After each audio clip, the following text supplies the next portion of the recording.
আসসালামু আলাইকুম ভিউয়ার্স, আশা করি আপনারা সবাই ভালো আছেন। তো গাইস, আজকে আমি আপনাদেরকে পরিচয় করে দেব ডিসির জগতের বড় ব্যবসায়ী। তো গাইস, এই দোকানের লোকেশন বেশি দূরে নাই, বগুড়া জেলা শেরপুর থানা নন্দীগ্রাম রোড পুলিশ ফাঁড়ির সামনে সর্বোচ্চ বড় নামকরা দোকান ইয়াসিন ব্যাটারি হাউস। তো এখানে মূলত নতুন পুরাতন সব ধরনের আইপিএস, সোলার ও ব্যাটারি পাওয়া যায়। এছাড়াও অভিজ্ঞ টেকনিশিয়ান দ্বারাই কাজ করানো হয়। যেমন ইজি বাইক, মিশুক ব্যাটারিগুলো আপনার যদি কোনো সমস্যা হয়, অভিজ্ঞ টেকনিশিয়ান দ্বারাই কাজ করানো হয়।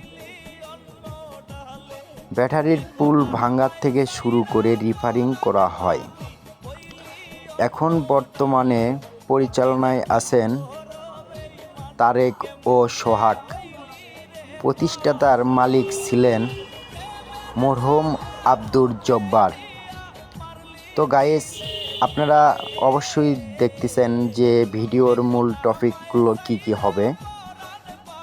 তো গাইস, এখানে বিভিন্ন রকমের ব্যাটারি, আইপিএস, সোলার ও ডিসি ফ্যান পাওয়া যায়। আপনারা যদি এই ভিডিও দেখে কোনো পণ্য কিনতে আসেন, তাহলে অবশ্যই কিছু হলেও ছাড় পাবেন ইনশাআল্লাহ। আর এই পেজটা অবশ্যই ফলো দিয়ে রাখবেন, এইরকম নতুন ভিডিও আপডেট পাওয়ার জন্য আমার পাশে থাকবেন। তো গাইস, এখন বর্তমানে গরমকাল চলতেছে। আপনারা যদি মূলত নতুন আইপিএস না নেন, সেকেন্ড হ্যান্ড আইপিএস আমাদের কাছে অ্যাভেলেবেল আছে। যে কোনো ব্র্যান্ডের আইপিএস নিতে বা পেতে আমার নাম্বারে যোগাযোগ করবেন। 350 ভিএ থেকে শুরু করে 1200 ভিএ পর্যন্ত আইপিএস আছে। ডিসি ফ্যান যে কোনো ব্র্যান্ডের আমাদের কাছে বর্তমানে আছে।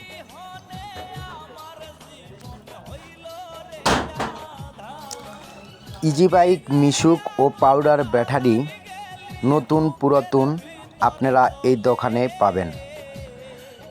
শেরপুরের ভিতরে সর্বোচ্চ বড় নামকরা দোকান ইয়াসিন ব্যাটারি হাউস। এই দোকানে আসলে কোনো পণ্য যদি নাও কেনেন, ভালো সর্বোচ্চ পরামর্শ পাবেন ইনশাআল্লাহ।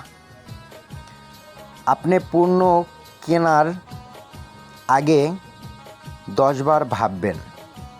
আপনাকে হয়তো অনেকজন ভালো সাজেশন দিবে না। আপনি পণ্য না নিলেও এই দোকানের মালিকদের দুঃখ নাই, কিন্তু ভালো সৎ পরামর্শ এই জায়গায় পাবেন। এখানে দেখা যাচ্ছে একটি অভিজ্ঞ টেকনিশিয়ান কাজ করতেছেন ব্যাটারির। তো এখানে ব্যাটারির ইজি বাইক গাড়ির পুল নষ্ট হয়ে গেছে, এটা রিপেয়ারিং হচ্ছেন। এই অভিজ্ঞ টেকনিশিয়ানের নাম আব্দুর রাজ্জাক। এখানে সেকেন্ড হ্যান্ড অনেক রকমের আইপিএস আছে। 350 ভিএতে শুরু করে 1200 ভিএ পর্যন্ত আইপিএস পাওয়া যায়। গ্যারান্টি সহ এইসব আইপিএস বিক্রি করা হয়। তো ভিডিও আজকের মতো এই পর্যন্তই। ভালো থাকবেন, সুন্দর থাকবেন। আল্লাহ হাফেজ।